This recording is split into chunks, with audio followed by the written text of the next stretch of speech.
Hello बच्चों, कैसे हैं आप लोग। आई होप अच्छे होंगे। आज हम पढ़ेंगे क्लास 5 की भाषा भारती पाठ 12 मेरा नया बचपन। अगर आप मेरे चैनल पे नए हैं तो चैनल को सब्सक्राइब ज़रूर करें ताकि जो भी मैं नए वीडियोस पोस्ट करूँ वो आप तक नोटिफिकेशन पहुंच जाए। अगर आपने इससे पहले के लेसन के वीडियोस नहीं देखे हैं तो मैंने डिस्क्रिप्शन में प्लेलिस्ट बनाई है, आप वहां से क्लिक करके पहले के लेसन्स आप देख सकते हैं। तो चलिए स्टार्ट करते हैं आज के क्वेश्चन आंसर चैप्टर 12 के। पहला क्वेश्चन देखिए, निम्नलिखित शब्दों के अर्थ शब्दों को में से खोजकर लिखिए। मधुर का अर्थ होता है मीठा, निर्भय डर से मुक्त, अतुलित जिसकी तुलना न हो, निष्पाप पाप से रहित, संताप यानी कष्ट या पीड़ा, प्रफुल्लित अति प्रसन्न अधिक खुश होना, मंजुल मनोहर, नव मतलब नया। क्वेश्चन नंबर 2 देखिए, निम्नलिखित प्रश्नों के उत्तर दीजिए। पहला है, इस कविता में कवित्री किसकी याद कर रही है। उत्तर देखिए, इस कविता में कवित्री अपने बचपन को याद कर रही है। प्रश्न दूसरा देखिए, कवित्री अपने बचपन को कैसे याद करती थी।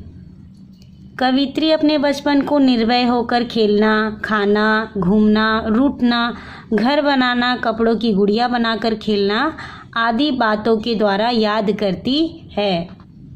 प्रश्न ग देखिए, सुभद्रा जी का बचपन कब लौट आता है। उत्तर है, सुभद्रा जी का बचपन उनकी बेटी के रूप में लौट आता है। कवित्री की बिटिया क्या खाकर आई थी और क्या खिलाने लाई थी।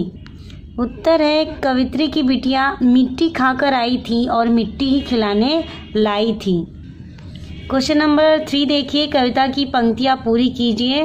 तो यहाँ पे देखिए, क चिंता रहित खेलना, खाना, फिरना, निर्भय स्वच्छंद, कैसे भूला जा सकता है बचपन का अतुलित आनंद। तो इस रिक्त स्थान में आप क्या भरेंगे, बचपन का अतुलित आनंद। ख देखिए, वह भोली सी मधुर सरलता, वह प्यारा जीवन निष्पाप। रिक्त स्थान में आप भरेंगे, क्या फिर आकर मिटा सके तू मेरे मन का संताप। ओके। ग देखिए, मैं भी उसके साथ खेलती, रिक्त स्थान में होगा, खाती हूँ तुतलाती हूँ, मिलकर उसके साथ स्वयं मैं भी बच्ची बन जाती हूँ। क्वेश्चन नंबर 4 देखिए, सही विकल्प छांट कर लिखिए। क बचपन की किन बातों को नहीं भूला जा सकता। बचपन के आनंद को, तो वो आप टिक करेंगे बचपन के आनंद को। ख देखिए, कवित्री अपनी बच्ची को देखकर बच्ची क्यों बन जाती है। इसमें आप टिक करेंगे बचपन का आनंद लेने के लिए। अब हम भाषा अध्ययन की ओर चलते हैं। पहला प्रश्न देख लेते हैं, निम्नलिखित शब्दों का शुद्ध उच्चारण कीजिए। यहाँ पे आप शब्द दिया गया है, आपको उच्चारण करना है इसको। देखिए कैसे पढ़ना है। अतुलित, प्रफुल्लित, हृदय, निष्पाप, स्वच्छंद, संताप। ठीक है, इस तरीके से आप पढ़ेंगे। प्रश्न 2 देखिए, प्रस्तुत पाठ के आधार पर निम्नलिखित शब्दों में सही जोड़ी बनाइए।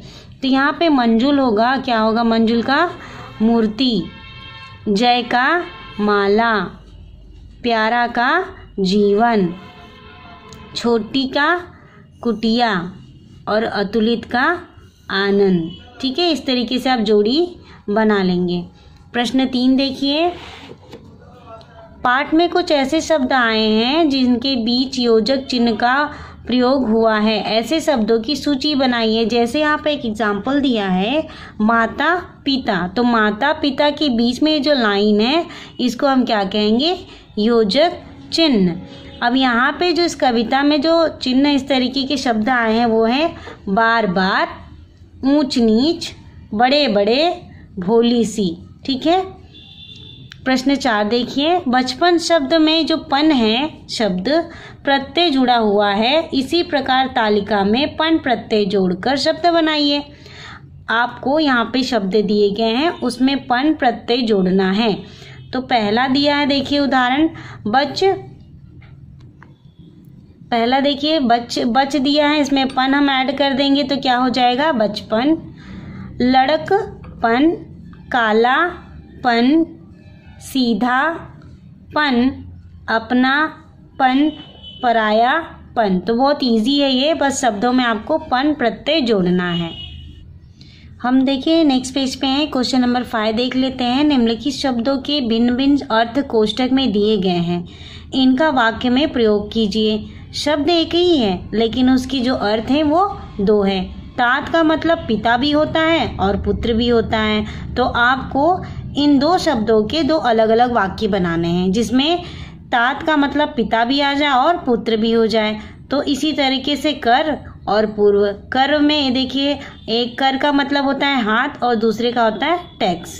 पूर्व का क्या होता है, पहला, या फिर पूर्व का दिशा। तो यहाँ पे दो अर्थ बताए गए हैं, तो दो तरीके के वाक्य बनाने। तो चलिए देख लेते हैं। पहला देखिए, श्री राम अपने तात की आज्ञा से वनवास गए। तो यहाँ पे जो तात है वहाँ पे पिता होगा, यानी श्री राम अपने पिता की आज्ञा से वनवास गए। दूसरा देखिए, धृतराष्ट्र के तात दुर्योधन के कारण महाभारत हुआ।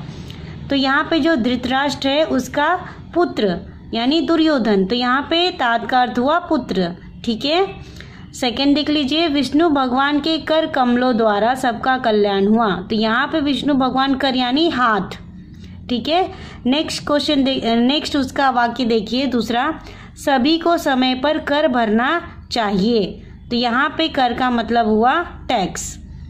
तीसरा देखिए, खेल के पूर्व ही खिलाड़ियों ने हार मान ली। पूर्व यहाँ पे पहले ही खिलाड़ियों ने हार मान ली। और दूसरा है दिशा है, तो सूर्य पूर्व दिशा से निकलता है। आई होप आप समझ गए होंगे। क्वेश्चन नंबर 6 देखिए, निम्नलिखित शब्दों के विलोम शब्द चौखाने में से छांट कर लिखिए। तो यहाँ पे देखिए, ऊंच का नीच है, विलोम शब्द में करना है प्रकाश का अंधकार हो जाएगा, धर्म का अधर्म, भलाई का बुराई, पठित का अपठित, स्वस्थ का अस्वस्थ। विलोम यानी उसका उल्टा आपको लिखना है। ठीक है। प्रश्न 7 देखिए, नीचे लिखे शब्दों के समानार्थी शब्द लिखिए, यानी समान अर्थ वाले शब्द आपको यहाँ पे लिखने हैं। नृप राजा, पथ यानी रास्ता होता है, खुशी प्रसन्नता, मधुर मीठा, जीवन जिंदगी, वन जंगल, फूल पुष्प, प्यारा दुलारा।